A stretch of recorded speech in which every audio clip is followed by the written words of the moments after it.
حضرت ابو ہریرہ رضی اللہ تعالی عنہ بیان کرتے ہیں، رسول اللہ صلی اللہ علیہ وسلم نے فرمایا، روز قیامت اللہ زمین کو مٹھی میں لے لے گا اور آسمانوں کو اپنے دائیں ہاتھ میں لے لے گا، اور پھر فرمائے گا، میں بادشاہ ہوں، زمین کے بادشاہ کہاں ہیں؟ مشکوٰۃ حدیث نمبر 5222۔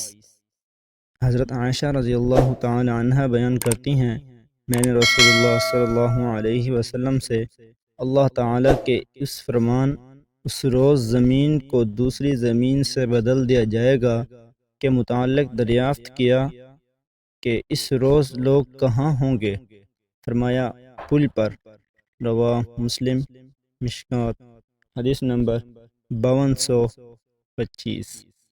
حضرت ابو ہریرہ رضی اللہ تعالی عنہ بیان کرتے ہیں، رسول اللہ صلی اللہ علیہ وسلم نے فرمایا، روز قیامت سورج اور چاند کو لپیٹ دیا جائے گا۔ رواہ بخاری، مشکوٰۃ حدیث نمبر 5526۔ حضرت ابو ہریرہ رضی اللہ تعالی عنہ بیان کرتے ہیں، رسول اللہ صلی اللہ علیہ وسلم نے فرمایا، روز قیامت لوگ پسینے میں شرابور ہوں گے، حتیٰ کہ ان کا پسینہ زمین پر 70 ہاتھ تک پھیل جائے گا، اور وہ ان کے منہ تک ہوتا ہوا ان کے کانوں تک پہنچ جائے گا۔ متفق علیہ، مشکوٰۃ حدیث نمبر 5539۔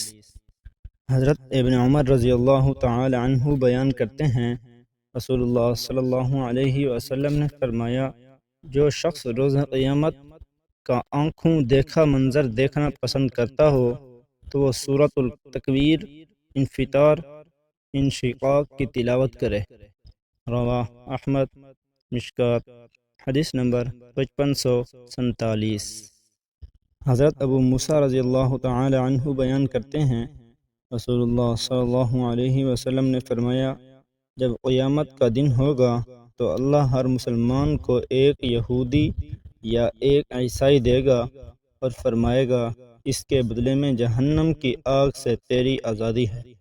رواہ مسلم، مشکوٰۃ حدیث نمبر 5552۔ حضرت ابو ہریرہ رضی اللہ تعالی عنہ بیان کرتے ہیں، نبی صلی اللہ علیہ وسلم سے روایت کرتے ہیں، آپ صلی اللہ علیہ وسلم نے فرمایا، روز قیامت میری شفاعت کے لحاظ سے سب سے زیادہ سعادت مند شخص وہ ہوگا جس نے خلوص سے دل سے لا الہ الا اللہ، اللہ کے سوا کوئی معبود برحق نہیں، پڑھا ہوگا۔ رواہ بخاری، مشکوٰۃ حدیث نمبر 5574۔ حضرت انس رضی اللہ تعالی عنہ سے روایت ہے کہ نبی صلی اللہ علیہ وسلم نے فرمایا، کچھ لوگ ان گناہوں کی وجہ سے جو انہوں نے کیے ہوں گے بطور سزا آگ انہیں جھلس دے گی، پھر اللہ اپنے فضل و رحمت سے انہیں جنت میں داخل فرمائے گا، انہیں جہنمی کا کہا جائے گا۔ رواہ بخاری، مشکوٰۃ حدیث نمبر 5584۔ حضرت ابو ہریرہ رضی اللہ تعالی عنہ بیان کرتے ہیں، رسول اللہ صلی اللہ علیہ وسلم نے فرمایا، جنت میں کچھ ایسے لوگ داخل ہوں گے جن کے دل حسد و بغض وغیرہ سے پاک ہونے کے لحاظ سے پرندوں کے دلوں کی طرح ہوں گے۔ رواہ مسلم، مشکوٰۃ حدیث نمبر 5625۔ حضرت ابو ہریرہ رضی اللہ تعالی عنہ بیان کرتے ہیں، رسول اللہ صلی اللہ علیہ وسلم نے فرمایا، جو شخص جنت میں داخل ہوگا وہ خوشحال رہے گا، بدحال نہیں ہوگا، نہ تو اس کا لباس پرانا ہوگا اور نہ اس کی جوانی ختم ہوگی۔ رواہ مسلم، مشکوٰۃ حدیث نمبر 5521۔ حضرت ابو ہریرہ رضی اللہ تعالی عنہ بیان کرتے ہیں، رسول اللہ صلی اللہ علیہ وسلم نے فرمایا، جنت میں 100 درجے ہیں، ہر 2 درجوں کے درمیان 100 سال کی مسافت ہے۔ ترمذی، اور فرمایا، یہ حدیث حسن غریب ہے۔ رواہ ترمذی، مشکوٰۃ حدیث نمبر 5632۔ حضرت بریدہ رضی اللہ تعالی عنہ بیان کرتے ہیں، رسول اللہ صلی اللہ علیہ وسلم نے فرمایا جنت والوں کی 120 صفیں ہوں گی، ان میں سے اس امت کی 80 اس امت کی ہوں گی اور 40 باقی تمام امتوں کی ہوگی۔ رواہ ترمذی مشکات حدیث نمبر 5644۔ حضرت حکیم بن معاویہ رضی اللہ تعالی عنہ بیان کرتے ہیں رسول اللہ صلی اللہ علیہ وسلم نے فرمایا جنت میں پانی کا دریا ہے، شہد کا دریا ہے، دودھ کا دریا ہے اور شراب کا دریا ہے۔ پھر جنت والوں کے جنت میں داخل ہونے کے بعد نہریں نکلیں گی۔ رواہ ترمذی مشکات حدیث نمبر 5650۔ حضرت ابو ذر رضی اللہ تعالی عنہ بیان کرتے ہیں میں نے رسول اللہ صلی اللہ علیہ وسلم سے مسئلہ دریافت کیا، کیا آپ نے اپنے رب کو دیکھا ہے؟ آپ صلی اللہ علیہ وسلم نے فرمایا وہ نور ہے، میں اسے کیسے دیکھ سکتا ہوں؟ رواہ مسلم مشکات حدیث نمبر 5659۔ حضرت ابن عباس ابن مسعود رضی اللہ تعالی عنہ بیان کرتے ہیں رسول اللہ صلی اللہ علیہ وسلم نے فرمایا جہنم کو لایا جائے گا، اس روز اس کی 70,000 لگامیں ہوں گی اور ہر لگام کے ساتھ 70,000 فرشتے ہوں گے جو اسے کھینچ رہے ہوں گے۔ رواہ مسلم مشکات حدیث نمبر 5666۔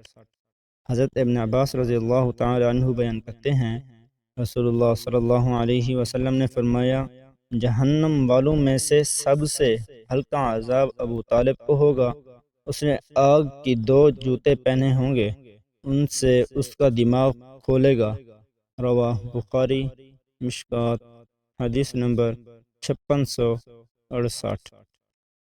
حضرت ابو سعید رضی اللہ تعالی عنہ رسول اللہ صلی اللہ علیہ وسلم سے روایت کرتے ہیں آپ صلی اللہ علیہ وسلم نے فرمایا الصعود جہنم میں ایک پہاڑ ہے جس پر کافر کو 70 سال تک مسلسل چڑھایا جائے گا اور اسی طرح 70 سال تک اسے مسلسل گرایا جائے گا۔ رواہ ترمذی مشکات حدیث نمبر 5677۔ حضرت ابو سعید رضی اللہ تعالی عنہ نبی صلی اللہ علیہ وسلم سے روایت کرتے ہیں آپ صلی اللہ علیہ وسلم نے فرمایا جہنم کی آگ کا 4 دیواروں سے احاطہ کیا گیا ہے اور ہر دیوار کے موٹائی 40 سال کی مسافت ہے۔ رواہ ترمذی مشکات حدیث نمبر 5681۔ حضرت ابو سعید رضی اللہ تعالی عنہ بیان کرتے ہیں رسول اللہ صلی اللہ علیہ وسلم نے فرمایا اگر جہنمیوں کے زخموں کی پیپ کا ایک ڈول دنیا میں بہا دیا جائے تو دنیا والے بدبو دار بن جاتے۔ رواہ ترمذی مشکات حدیث نمبر 5682۔ حضرت عائشہ رضی اللہ تعالی عنہ رسول اللہ صلی اللہ تعالی وسلم سے روایت کرتی ہیں آپ صلی اللہ علیہ وسلم نے فرمایا فرشتے نور سے پیدا کیے گئے، جن دھوئیں اور شعلے والی آگ سے پیدا کیے گئے، جبکہ آدم اس چیز سے پیدا کیے گئے جو تمہیں بیان کر دی گئی ہے۔ رواہ مسلم مشکات حدیث نمبر 5701۔ حضرت ابو ہریرہ رضی اللہ تعالی عنہ نبی صلی اللہ علیہ وسلم سے روایت کرتے ہیں آپ صلی اللہ علیہ وسلم نے فرمایا خضر کا نام خضر اس لیے رکھا گیا کہ وہ ایک خشک زمین پر بیٹھے تھے تو وہ زمین ان کے بعد سرسبز ہو کر لہلہانے لگی۔ رواہ بخاری مشکات حدیث نمبر 5712۔ حضرت جابر بن عبداللہ رضی اللہ تعالی عنہ رسول اللہ صلی اللہ علیہ وسلم سے روایت کرتے ہیں آپ صلی اللہ علیہ وسلم نے فرمایا مجھے اجازت دی گئی کہ میں اللہ کے فرشتوں میں سے ایک فرشتے کا ذکر کروں جو حاملین عرش میں سے ہے، اس کے کانوں کی لو اور اس کے کاندھوں کے درمیان 700 سال کی مسافت ہے۔ رواہ ابو داود مشکات حدیث نمبر 5728۔